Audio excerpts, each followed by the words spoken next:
Join Kanjipuram SCSVMV NAC A-Grade University. 100% scholarship, excellent placements, global excellence with Indian values. Admissions are open now. Bharatiya Janata கட்சியிலிருந்து இதற்கு முன்னால் மாவட்ட செயலாளர் மாவட்ட தலைவராக பணியாற்றிய மதிப்புக்குரிய தயாசங்கர் அவர்களுடைய தலைமையிலே 50 பேர்கள் ஏற்கனவே அவள் திராவிட முன்னேற்ற கழகத்துக்கு சென்று அது பிறகு பாரத பிரதமர் நரேந்திர மோடி அவருடைய தலைமையினை ஏற்று மீண்டும் இன்றைக்கு பாரதிய ஜனதா கட்சியில் 50 பேரோடு சேர்த்து இன்னைக்கு இணைந்திருக்கிறார்கள். பாரதிய ஜனதா கட்சியினுடைய சார்பாக அவர்கள் அனைவரையும் வருக வருக என நான் அன்போடு வரவேற்க கடமைப்பட்டிருக்கிறேன். அதே நேரத்தில் பாரதிய ஜனதா கட்சியிலிருந்து நிறைய பேர் பிரிந்து சென்று விட்டார்கள் என்றெல்லாம் சொன்னார்கள். அதில் உள்ள ஒன்றிய தலைவர் மதிப்புக்குரிய கவி கண்ணன் இங்கே தான் இருக்கிறார். அது மாதிரி கண்ணன் ஒன்றிய தலைவர் இங்கே தான் இருக்கிறார்கள். நெல்லை மாவட்டத்தை பொறுத்த மட்டிலும் பாரதிய ஜனதா கட்சியிலிருந்து யாரும் இதுவரையிலும் வெளியே செல்லவில்லை என்பதை நாங்கள் தெரிவித்துக் கொள்கிறோம். தமிழக வெற்றி கழகத்தை பொறுத்த மட்டிலும் இன்னைக்கு ஆட்சி பொறுப்பினை ஏற்று 35 நாட்கள் ஆகிவிட்டது. இந்த 35 நாட்களிலும் 207 குற்றங்கள் கடந்த 2 தினங்களில் மட்டும் கடந்த 2 தினங்களில் மட்டும் 17 கற்பழிப்பு சம்பவங்கள். நான் எதை கேட்கிறேன்னு சொன்னால், ஆட்சிக்கு வருவதற்கு முன்னால் மேடைக்கு மேடை நின்று ப்ரோ ப்ரோ அங்கிள் அங்கிள்னு சொல்லி பேசினீங்களே, தமிழகத்துடைய முதலமைச்சர் விஜய் அவர்களை பார்த்து நான் கேட்கிறேன், சூலூரிலே 10 வயது குழந்தையை பாதகர்கள் படுபாதகம் செய்தார்கள், கற்பழித்து கொன்றுவிட்ட செய்தி இன்று வரையிலும் முதலமைச்சருக்கு தெரியுமா? நேற்று முன்தினம் 3 வயது பச்சை குழந்தை 3 வயது குழந்தையை பாலியல் பலாத்காரம் பண்ணி கொன்று முள்வேலியிலே வீசியது இந்த முதலமைச்சருக்கு தெரியுமா? நெல்லை மாவட்டத்தில் மட்டும் 7 பாலியல் வன்முறை குற்றங்கள், கற்பழிப்பு சம்பவங்கள். கடந்த வாரத்தில் மட்டும் 40 பாலியல் வன்கொடுமை சட்டங்கள், குற்றங்கள். முதலமைச்சருக்கு தெரியுமா? முதலமைச்சர் காலையிலே 10 மணிக்கு வருகிறார், மாலையிலே 5 மணிக்கு போகிறார், டிஃபன் கொண்டு வருகிறார், டிஃபன் கேரியர் வச்சிருக்கிறார், சாப்பிடுகிறார். ஆனா பேச மாட்டார், யார்கிட்டையும் பேச மாட்டார். பேசுறதெல்லாம் யார்கிட்டன்னா, சினிமாவில் யாரெல்லாம் பிரபலங்களா இருக்கானோ அவங்கள கூப்பிட்டு பேசி படம் எடுக்கிறையில தான் இருக்காரே தவிர முதலமைச்சர் இந்த கற்பழிப்பு சம்பவங்கள் 2 வயது குழந்தையை மட்டும் இல்ல, 60 வயது பெண்கள், 80 வயது பெண்கள் வருவதற்கு முன்னால் அது இது எல்லாம் பேசுறாங்க. இன்னைக்கு பேசவே இல்லை, பேட்டி கொடுக்கல, யாரையும் அழைத்து போய் பார்க்கல. ஆனா ஒருவேளை அவர் என்ன நினைப்பாருன்னா, எல்லாரும் கற்பழிச்சுட்டு எல்லாரும் பனையூர்ல பார்க்கலாம், கரூர்ல 40 பேர் செத்து போறோம்னா எல்லாரும் பனையூர்ல பார்த்தது மாதிரி பார்க்கலாம்னு நினைச்சிட்டு இருக்காருன்னு நினைக்கிறேன். முதலமைச்சருக்கு வாக்களித்த மக்கள் என்ன நினைப்பார்கள்? சரி, நான் கேட்கிறேன், இப்ப இந்த இடைத்தேர்தல் வரப்போது 6 மாசத்துல என்ன அவசியம்? இந்த இடைத்தேர்தலுக்கு என்ன அவசியம் இருக்கிறது? இப்பதானே உங்களெல்லாம் ஓட்டு போட்டு ஜெயிக்க வச்சாங்க. நேற்று எங்க அண்ணன் பொன்னாரவர் பேட்டி கொடுத்தாங்களே, குதிரை பேரம். ஆட்சிக்கு வருவதற்கு முன்னாலேயே குதிரை பேரம் நடந்தது. சட்டமன்ற உறுப்பினராக இருந்த திரு காமராஜ் அவர்களை குதிரை பேரம் பேசி மதிப்புக்குரிய டிடிவி தினகரன் அவருடைய கட்சியிலிருந்து அவர்கள் விலைக்கு வாங்கினார்கள். உண்மையிலே சிபிஐ விசாரித்து குதிரை பேர் நடந்ததை, இந்த தமிழக அரசு தவறு செய்வதை நிச்சயமாக தமிழக அரசை நிச்சயமாக தண்டிக்க வேண்டும், ஆட்சியிலிருந்து அகற்ற வேண்டும் என்பது நான் எங்களுடைய கோரிக்கை வைத்திருக்கிறேன். இத்தனை பொறுப்புகளையும் தாங்கி இருக்கிற தமிழக முதலமைச்சர் என்ன நடவடிக்கை எடுத்தார்? ஏன்னா அடுத்த அம்பாசமுத்திரத்துல இடைத்தேர்தல் வரப்போகுது. அங்க யாரும் இறந்து போயிட்டாங்களா இல்லையான்னு தெரியல எனக்கு. ஆனா இடைத்தேர்தல் வரப்போகுது. இப்ப அடுத்தால விராலிமலை இடைத்தேர்தல் வரும், அடுத்தது மதுராந்தகம், ஈரோடு, பெருந்துறை, தாராபுரம். என்ன அவசியம் வந்திருக்கிறது? என்ன அவசியம் வந்திருக்கிறது? அதிமுகவிலிருந்து ஆதவ அர்ஜுன் ஒவ்வொரு விலை பேசி வாங்கிட்டே இருக்கிறாங்க.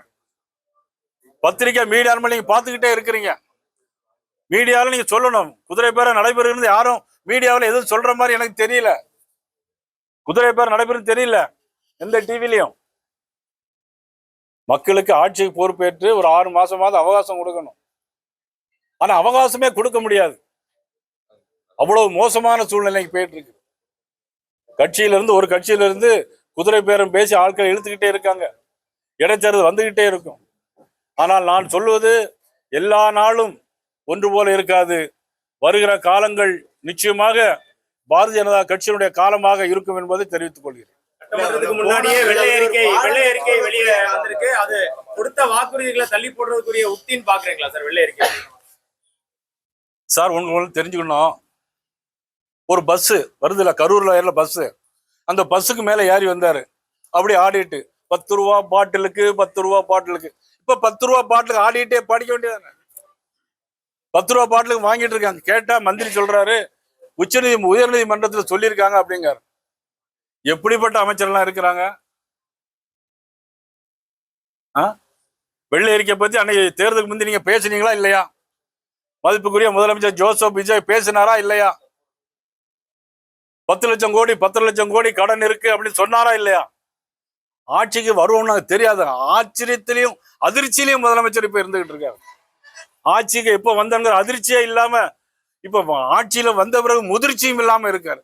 இப்போ வெளியே சென்ற எம்எல்ஏக்கள் என்ன சொல்றாங்கன்னா, எங்களோட தொகுதி மக்களுக்கு நல்லது செய்ய முடியல. ஒண்ணு. ரெண்டாவது, எங்களோட கட்சி தலைவர் வந்து திமுகவோட ஆதரவோடு தமிழக முதலமைச்சர் ஆகணும்னு நினைச்சாரு. திமுக வந்து தீய சக்தின்னு தான் நாங்க எம்ஜிஆர்லாம் தெரிவிச்சிருக்காரு, அம்மா தெரிவிச்சிருக்காங்க.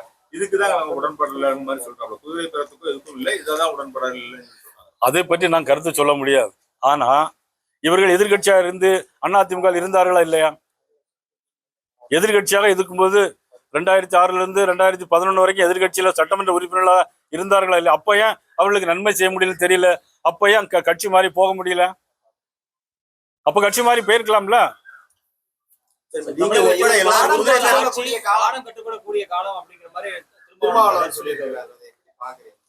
என்ன பாடம்? டெய்லி கற்பழிச்சுட்டே இருப்பாங்க, அதை பார்த்துக்கிட்டே இருக்கணும். இதுக்கு பேர் பாடமா? இதை சொல்றாரு, அதே கேட்டுட்டு நீங்களும் எங்கள்கிட்ட கேள்வியா கேட்கறீங்க. நீங்க அவள்கிட்ட கேட்டு என்ன சார் இது? 2 வயசு பிள்ளைய கற்பழிக்கிறாங்க, கஞ்சா போட்டுட்டு கற்பழிச்சிருக்கிறாங்க. உங்க ஆளுங்கட்சி சார்பா யாருமே பார்க்கல. கும்மிடிப்பூண்டி எம்எல்ஏ வராரு, அந்த வடநாட்டுக்காரருடைய இறந்து போன குழந்தையுடைய தகப்பனார் 2 கையிலையும் போய் தம்பு இம்ப்ரெஷன் வாங்கியிருக்காங்க. மதிப்புக்குரிய திருமாவளவனுக்கு இவ்வளவு கற்பழிப்பு சம்பவம் நடந்திருக்க, இதை இத்தனை கற்பழிப்பு சம்பவம், இத்தனை கொலைகள், இத்தனை படுகொலைகள்னு சொல்ல தயாரா? அதை நாங்கள் தடுக்கிறதுக்கு தவறிவிட்டோம் என்று சொல்ல தயாரா?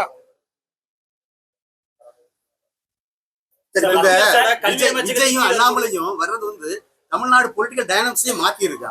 குறிப்பா பிஜேபி அதிமுகவும் கடுமையா பாதிக்கப்பட்டிருக்குன்னு சொல்றாங்க. பிஜேபி ஆல் இண்டியா பார்ட்டி உலகத்திலே நம்பர் 1 கட்சி. இன்னைக்கு தமிழகத்துல எங்களுக்கு எம்எல்ஏ ஒரே ஒரு எம்எல்ஏ இருக்கார். அதற்காக நாங்கள் வந்து எங்களுக்கு எந்த விதமான பாதிப்பும் கிடையாது. ஒரு சமயம் பாராளுமன்றத்தில் 2 எம்பிக்கள் இருந்தாங்க. இன்னைக்கு 12 வருஷத்தையும் தாண்டி ஒரு பிரைம் மினிஸ்டர் 4400 நாட்களையும் தாண்டி இன்னைக்கு போயிட்டு இருக்கிறோம். காங்கிரஸ் கட்சியை காட்டிலும் இன்னைக்கு அதிக நாட்கள் பிரதமராக, அதிக நன்மைகளை செய்யக்கூடிய பிரதமராக இன்னைக்கு பிரைம் மினிஸ்டர் இன்னைக்கு நாட்டில் வந்துட்டு இருக்காங்க. அவருடைய திட்டங்களை எல்லாம் நீங்க கேள்வி கேட்க முன்னாடியே நான் சொல்லிடுறேன். அந்த திட்டங்களை எல்லாம் 4 புஸ்தகத்தை போட்டு நேற்று மதிப்புக்குரிய நம்மளுடைய மூத்த நடிகர் அண்ணன் ரஜினிகாந்த் அவரிடம் போய் நான் கொடுத்துட்டு வந்தேன். வேற அரசியல் எதுவுமே நாங்க பேசவும் இல்லை. நீ கேட்கறதுக்கு முன்னாடி நான் சொல்றேன். அதான் சொல்றேன். என்ன விஷயம், குறிப்பாக அண்ணாமலை உங்களோட இயக்கத்துல இருந்து வெளியே போயிட்டாரு.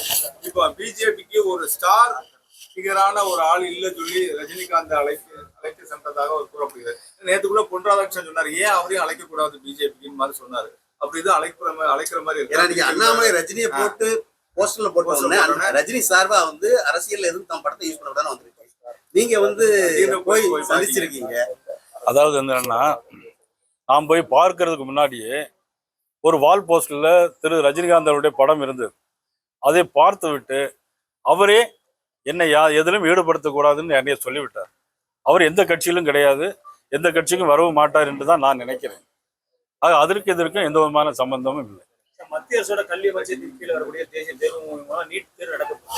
ஏற்கனவே கடந்த மே 3ஆம் தேதி நடந்ததுல வினாத்தாள் கசிவுனாங்க. அதுக்கு யார் காரணம் நீங்க சொல்லுங்க. அதே போல ஹெலிகாப்டர் கொண்டு வந்து ஒரு விடைத்தாள் கொண்டு வரக்கூடிய வினாத்தாள் கொண்டு வரக்கூடிய சூழ்நிலை இருக்கு. இது பழுதாகி அங்கங்க நிக்குது. போஸ்டல் வெஹிக்கிள் அங்கங்க பழுதாகி மதுரையில ஏர்போர்ட்ல இருந்து வெளியேறப்ப பழுதாயிடுச்சு. திட்டமிடல் இன்னும் சொதப்பிதான் இருக்குமா? அதான் சொல்லுவேன், ஒரு தேர்வை கூட நடத்த முடியாத சூழ்நிலை பிஜேபி. ஏன்னா இதுக்கு முன்னால வாகனங்களை வந்து இப்ப பாத்தீங்கன்னா ஒரு அதிசயமா இப்ப வரும்போது எல்லாரும் ஆளுநர் வந்திருக்காரான்னு பொதுமக்கள் கேட்காங்க. ஆனா வந்திருக்குது கொஸ்டின் பேப்பர் வந்திருக்கு. அது எவ்வளவு பெரிய இன்றைக்கு எவ்வளவு பெரிய நன்மை உங்களுக்கு எவ்வளவு வேகமா கொண்டு சேர்க்கிறாங்கிறத நீ தெரிஞ்சுக்கிடணும். இயல்பா நடக்க வேண்டிய ஒரு தேர்வுங்கிறது இயல்பா நடக்க வேண்டிய செக்யூரிட்டி அவசியப்படுற இல்ல நிச்சயமா. ஏன்னா ஒரு காலத்துல வந்து எல்லாம் கொஸ்டின் பேப்பரை வந்து எல்லாம் அனுப்பி வைப்பாங்க, தபால் அனுப்பி வைப்பாங்க, அப்புறம் கார்ல வந்துச்சு, இப்போ ஹெலிகாப்டர்ல வருது. ஒரு பாதுகாப்பு தான், அதனால ஒண்ணும் இல்லை. தொழில்நுட்பங்கள்னால இந்த மாதிரியான நெகட்டிவான விஷயம் ஏற்படுதுன்னு நினைக்கிறீங்களா? விடைத்தாள் கசிகிறது இதெல்லாம் இப்பதான் சமீப காலமா அடிக்கடி நடக்குது. தொழில்நுட்ப வளர்ச்சியினால வாட்ஸ்அப், டெலிகிராம் அதனால அந்த மாதிரி நடக்குதுன்னு நினைக்கிறீங்களா? அவ்வளவு பெரிய பாதுகாப்பு இல்ல. பாதுகாப்பு என்பது நிச்சயமா தேவை. அது எதனால கசிந்தது என்பதை நம்ம ஒன்றும் உறுதி செய்ய முடியாது. பாரதிய ஜனதா கட்சியின் மாநில தலைவர், மத்திய அமைச்சர், மாநிலத்தினுடைய கவர்னர், அப்படி பலவாறு விஷயங்கள் வெளியில பேசப்படுது. நீங்க அது குறித்து உங்களுடைய கருத்து? நான் இப்பொழுது பாரதிய ஜனதா கட்சி மாநில தலைவர். போதை கலாச்சாரத்துக்கு எதிராக தமிழக அரசு பல்வேறு நடவடிக்கை எடுத்துட்டு வரக்கூடிய சூழல்ல இன்னைக்கு காலையில கூட சென்னை ஏர்போர்ட்ல 5 கோடி ரூபாய் அந்த பெத்தமட்டின் போதை பிடிச்சிருக்காங்க. இல்ல, அதை கட்டுப்படுத்துவதற்கு முதலமைச்சர் தவறுகிறார் என்பதுதான் எங்களுடைய குற்றச்சாட்டு. அதை கட்டுப்படுத்த தவறு மட்டும் இல்லை, காவல்துறையை கையில வைத்திருக்கிற முதலமைச்சர் என்ன வேணாலும் கட்டுப்படுத்தலாம். இன்னைக்கு புரட்சித்துறை அம்மா இருக்கும்போது போலீஸ் முழு சுதந்திரம் கொடுத்துருந்தாங்க. இன்னைக்கு காவல்துறைக்கு சுதந்திரம் இல்லை. காலையில ஒன்னா சொல்றாங்க, ஒரு ஆர்டர் போடுறாரு முதலமைச்சர், சாயங்காலம் அதை நிறுத்த சொல்லி சொல்றாரு முதலமைச்சர். எப்படி காவல்துறை செயல்பட முடியும்? கற்பழிப்பு சம்பவம் எதனால் ஏற்படுகிறது?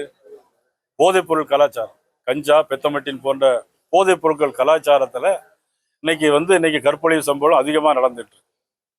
அதனால தான் இன்னைக்கு சென்னையில நாளைக்கு காலையில ஆர்ப்பாட்டம், சென்னை மாவட்டத்தில் உள்ள எல்லாரையும் கூப்பிட்டு பொதுமக்களையும் நாங்கள் அழைப்பு கொடுத்துருக்கிறோம். இல்ல, சென்னையில் மட்டும். சிங்கப்பெண் சிறப்பு காவல் படையெல்லாம் இருக்கு பெண்களுக்கான. அருமையான கேள்வி. எங்கேயாவது பாத்திருக்கீங்களா நீங்க சிங்கப்பெண்ணா? தேவையில்லாத இடத்துல நிக்கிறாங்க.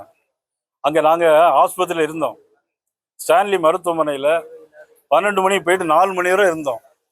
அந்த கற்பழிப்பு நடந்து கொலை நடந்த பிறகாத அந்த இடத்துல வந்து என்ன நடந்ததுன்னு விசாரிக்கல சிங்கப்பெண். இன்னொன்னு தெரியுமா? சிவகங்கையில சிங்கப்பெண்ணுக்கே காவல் பட வேண்டிய சூழ்நிலை ஆகிப்போச்சு. 3 காவல்துறை அதிகாரிகள் வந்து அந்த சிங்கப்பெண்ணை கற்பழிக்க போயிட்டாங்க. பத்திரிகையில் வந்திருக்கு, செய்தி பார்த்தோம். தமிழ் மாநில காங்கிரஸ் கூட்டணியில இருந்து விலகி இருக்குது. 5 தொகுதிக்கு இடைத்தேர்தல் வருது. பாஜகவோட ஸ்ட்ராட்டஜி எதுவும் மாறுது? எங்களுடைய ஸ்ட்ராட்டஜி எதுவுமே மாறாது. எங்களுடைய ஸ்ட்ராட்டஜி எப்பொழுதுமே நேர்மையான முறையில் மோடி அவருடைய ஆட்சி தமிழகத்தில் மக்களுக்கு எங்களுக்கு பெரிய பிரதிநிதித்துவம் இல்லாவிட்டாலும் கூட தொடர்ந்து 14 லட்சம் கோடி ரூபாய் மேலாக இன்னும் தொடர்ந்து வந்து கொண்டிருக்கிறது. மதிப்புக்குரிய அமைச்சர் செங்கோட்டையன் அவர்கள சொல்லியிருக்கார், 1000 கோடி ரூபாய் தந்திருக்காருன்னு அண்ணன் செங்கோட்டையன் அவர்கள சொல்லியிருக்கிறாங்க. தமிழகத்தை பொறுத்த மட்டிலும் எல்லா நன்மைகளும் மத்திய அரசிடம் வந்து பாரதிய ஜனதா கட்சி நிச்சயமாக பெற்றது. குறிப்பா இளைஞர்கள் வந்து சிம்பத்தைசர்ஸ் அதிகமா வந்து அண்ணாமலை பக்கம் ஈர்க்கப்பட்டிருக்காங்க. கிட்டத்தட்ட 18 லட்சம் பேர் அவர் கூட சேர்ந்துட்டாங்க அப்படிங்கிறாங்க. இப்ப நானும் தான் சொல்லுவேன், என் பின்னால 30 லட்சம் பேர் இருக்காங்கன்னு சொல்லுவேன். சொல்றது ஒண்ணு காட்டுறாரு, கடிக்கல. நானும் வாங்க, நானே காட்டுறேன். பணம் செலவு பண்ணியாச்சுன்னா அதுல மேனிபுலேட் பண்ணி ஓடிக்கிட்டே இருக்கும். டிவி நான் பேசிக்கிட்டே இருப்பேன், எனக்கு பின்னால ஓடிக்கிட்டே இருக்கும். தயசங்கர் அதுல டெக்னிக்கலான ஆளு பாத்தீங்கன்னா தெரியும். இல்ல ஓட்டிட்டு வேணா உங்களுக்கு காட்டுறேன். ஒரே நாளையில 30 லட்சம் பேர் காட்டுறேன். கட்சியில இருந்து முன்னாள் மாநில தலைவர் நான் யாரையும் குறிப்பிட்டு நான் பேசவே மாட்டேன். அவர் வந்து கட்சியில இருந்து விலகிட்டாரு. மீண்டும் அவரை வந்து மறுபடியும் பாஜகவோட இணைக்கிறதுக்கு நீங்க ஏதாவது முயற்சி பண்ணுவீங்களா? இல்ல ஏதாவது அது சம்பந்தமான நடவடிக்கைகள் ஏதாவது? இல்ல, அதை பத்தி நான் எதுவும் கருத்து சொல்ல முடியாது.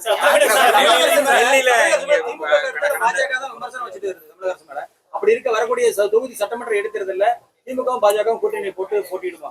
தேர்தல் தேதி அறிவிச்சோன்னா அது குறித்து நான் உங்கள்கிட்ட சொல்றேன். டெல்லியில கடைசியா அமித்ஷா தலைமையில கூட்டம்லாம் கொடுத்து முக்கிய தலைவர்கள் எல்லாம் கலந்துக்கிட்டீங்க. அதுல பேசின வார்த்தைகள் என்ன, தமிழக தோல்வி குறித்து என்ன ஆய்வு என்ன நடத்தணும், அதுக்கு அடுத்த கட்ட நடவடிக்கைகள் என்னவாக இருக்கும்? டெல்லியில பொறுத்தவரையிலே மதிப்புக்குரிய உள்துறை அமைச்சர், எங்களுடைய அகில இந்திய தலைவர் மதிப்புக்குரிய நிதின் நபீன் அவர்கள், அமைப்பு பொதுச் செயலாளர் மதிப்புக்குரிய சந்தோஷ் அவர்கள் எல்லாம் சந்திச்சு பேசினோம். இனிமேல் வந்து அடுத்த கட்ட நடவடிக்கை எப்படி எடுத்துட்டு போகலாம் அப்படிங்கிறது தான் எங்களுடைய திட்டமாக இருந்தது. அதை பற்றி தான் நாங்கள் விவாதித்தோம். கடந்த கால தோற்றது எப்படி, கூட்டணி எப்படி குறித்துலாம் நாங்கள் எதுவுமே நாங்கள் பேசலை. கட்சியை அடுத்த கட்ட நடவடிக்கைக்கு எப்படி எடுத்து செல்லலாம் கொடுத்து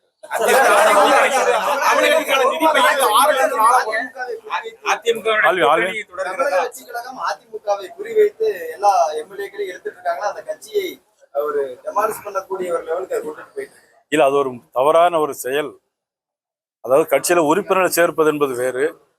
கட்சியினுடைய சட்டமன்ற ஒரு மக்களால் தேர்ந்தெடுக்கப்பட்ட சட்டமன்ற உறுப்பினர்களை கட்சியிலிருந்து இழுத்து அதற்கு இடைத்தேர்தல் வரவழைத்து அரசு பணத்தை செலவு பண்ணி அதில் யார் வெற்றி தோல்விங்கிறது வேறு விஷயம். இதெல்லாம் தேவையில்லாத, முதிர்ச்சி இல்லாத, அரசியல் முதிர்ச்சி இல்லாத ஒரு செயல்பாடு.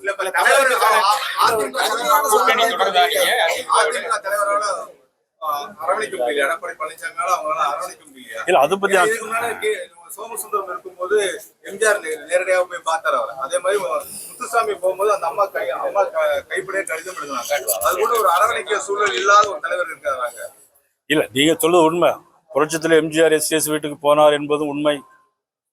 புரட்சி தலைவர் அம்மா அவர்கள் கூட்டணி வைக்கும் போது மதிப்புக்குரிய ஜி.கே. மூப்பனார் அவர்கள் வீட்டுக்கு சிறிய படிக்கட்டு கூட ஏறி போனார் என்பது உண்மை. புரட்சி தலைவி அண்ணன் வைகோ அவர்களுடைய வீட்டுக்கு அம்மா அவர்கள் போனார்கள் கூட்டணி குறித்து. ஒவ்வொரு காலகட்டத்திலும் ஒவ்வொரு நிகழ்வுகள் நடைபெறும். அது குறித்து நம்ம வந்து இப்போ ரொம்ப சொல்ல முடியாது. இடைத்தேர்தல் தொடருமா? தொடருதா? அது தேர்தல் வரும்போது நம்ம பேசலாம். தமிழக எதிர்க்கட்சி தலைவரா உதயநிதி ஸ்டாலினோட செயல்பாடு எப்படி பாக்குறீங்க? அவருடைய செயல்பாடு எப்பொழுதுமே சரி கிடையாது. கூட்டணியில இருக்குமா சார் அதிமுக பாஜக? முதலமைச்சரா இருக்கும்போது, துணை முதலமைச்சரா இருக்கும்போது சரி கிடையாது, இப்போதும் சரி கிடையாது, எப்போதும் சரி இருக்காது. கூட்டணி தொடருதா? அதிமுக தமிழகத்திற்கு அடுத்தால மக்களுக்கு நன்மை செய்யக்கூடிய ஒரே கட்சி பாரதிய ஜனதா கட்சி.